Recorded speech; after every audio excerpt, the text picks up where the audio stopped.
So we've had a few of you guys now ask for a boat tour, and we've been dragging our feet because we don't actually clean our boat that often.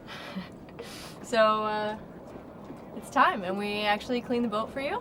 Resolute is a cutter rig Cascade 36 built in 1975. She has a fin keel with spade rudder, draws a moderately deep 6.5 feet, and has a very narrow beam of only 10 feet.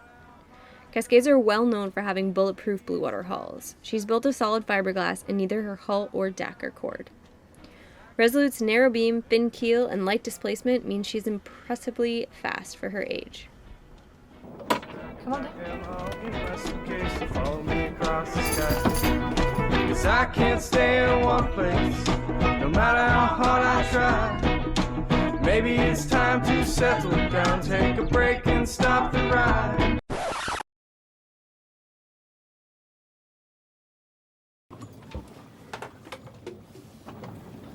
This is the galley. This is where the food happens.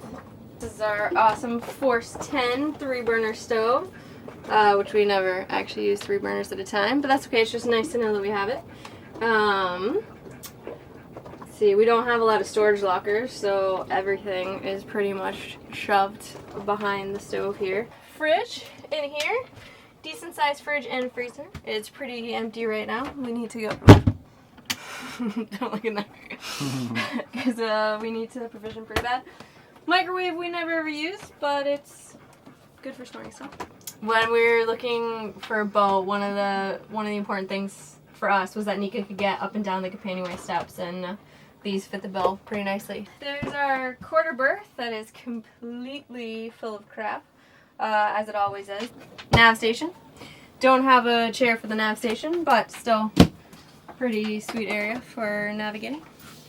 Usually just holds our computers and a bunch of books. Underneath each settee, there's quite a bit of storage down there for cans and some of the food that we overstocked when we left San Diego a year ago is still in there.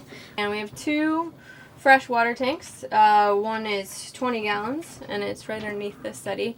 And then the one forward is 60 gallons. So it's nice that they're separate because we actually use this one for drinking water and then the other one for washing dishes or whatever else we need water for. We got a carbon filter and 2 sediment filters for this tank, which is pretty awesome, and the water tastes really good.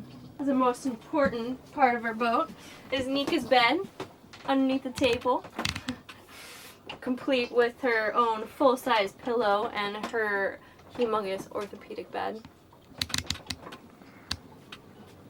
This is where Nika hangs in the rough seas.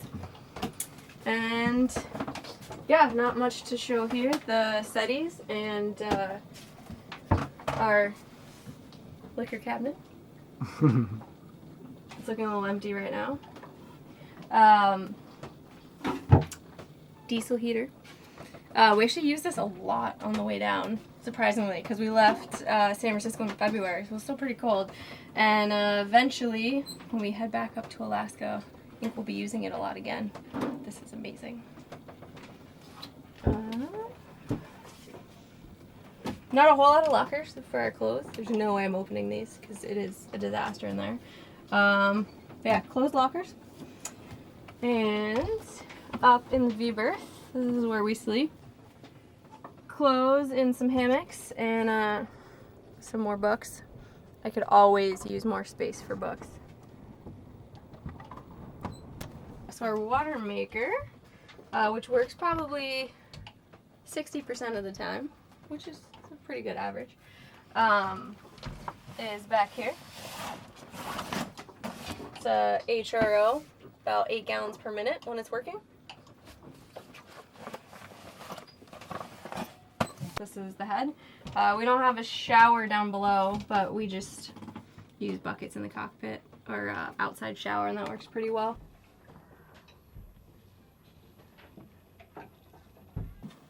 We have 2 charge controllers for our solar panels. We have this one, which is running the 85-watt panel.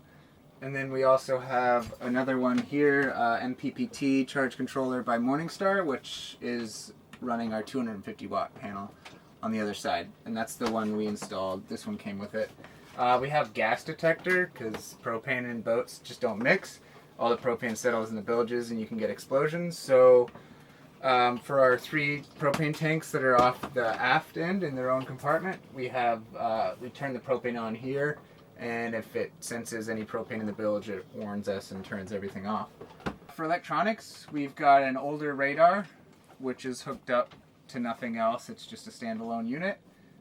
We do our ICOM M802 SSB, which we get weather faxes on. We also have an inverter, a Xantrex inverter, which is a 2 kilowatt, a 2,000 watt inverter, which we run for charging our laptops and cameras and occasionally running the blender when we're making drinks. That's about all we use it for. I guess we'll start at the back to show you Resolute. In the very back, which is really hard to get to because of the little aft cabin we've got, we keep our dive tanks, spare fenders, things like that.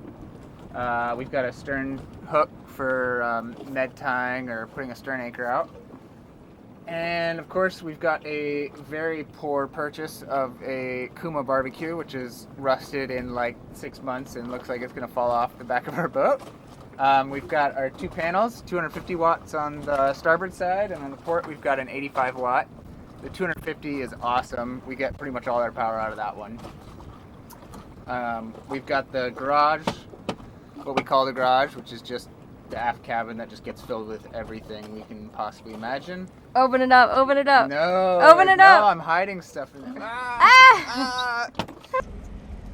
Here's our aft cabin, which is more of just a large lazarette, but we've emptied it out. There's lockers in the corners and lots of storage for all of our cruising junk.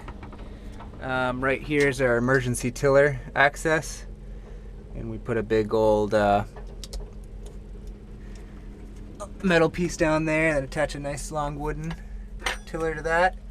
There you can see the rudder tiller for the hydraulic steering ram and the whole stuffing box and all that. We've got some spare ropes down there, boots, our spare set of rigging.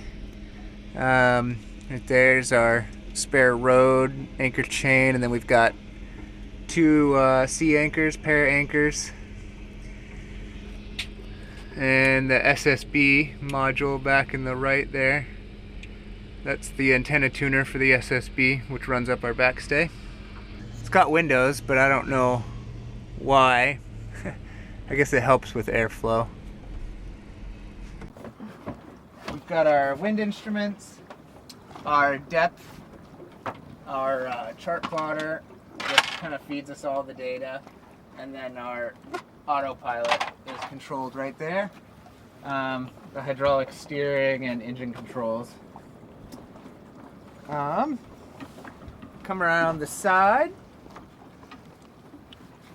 And of course the hard Dodger, which we absolutely love. It needs a lot of work, just some cosmetic stuff, but we'll get to that at some point. Let's see what to show you guys here. Just the standard traveler system. We really like Resolute because she's got handholds all the way to the bow, which is really handy in rough weather. We don't lead all our lines aft. In fact, most of the sail control lines, reefing, main halyard, Genoa halyards are all done at the mast. Usually because you have to go forward to do a reef or that sort of thing anyways. It's just we don't find it to be a big hazard. We also don't believe in self-tailing winches. Yeah, that's right. Only because we can't afford them. Yeah, one thing we really love about Resolute is this solid aluminum tow rail that runs the whole length, which is where we attach things like our jib sheets, and pretty much anything we can think of gets attached to the tow rail. It's pretty useful and a big selling feature for us to have on a boat. For downwind, we carry a whisker pole, which we keep on a mast track. This giant chimney for the heater down below, which is always in the way, but is a nice brace for when we're working on the main halyard. Forward hatch, which dumps right onto the B berth and keeps us nice and cool if there's a breeze. This is our staysail, Our inner stay is on Hank-on sails, so it's our storm sail, that sort of thing. It's pretty foolproof when it's Hank-on, and we keep that just in a bag on the foredeck, always ready. We're now getting into Nika's restroom, which is the foredeck, which we keep our windlass, the windlass controls, and our dual anchors. So we've got a spare CQR, which has been covered in pelican shit. And our main anchor is a 55-pound Rockna, which we absolutely love. Fabulous anchor. I think we have about 250 feet of 5/16 chain on this boat. We keep 4 jerry cans on deck of diesel. So our combined fuel is 30 gallons in the main tank, and then we've got another basically 20 gallons on the side deck that we can carry.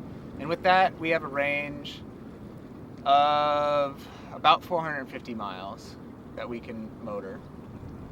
So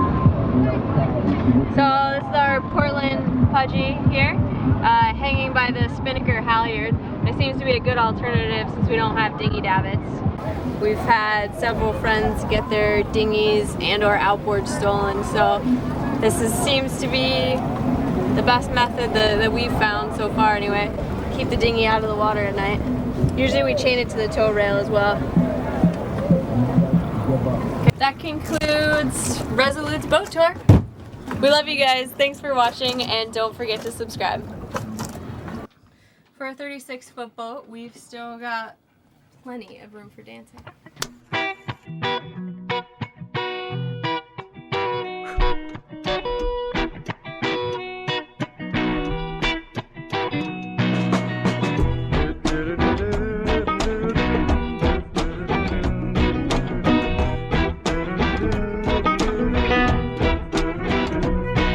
and forth across the country, so much I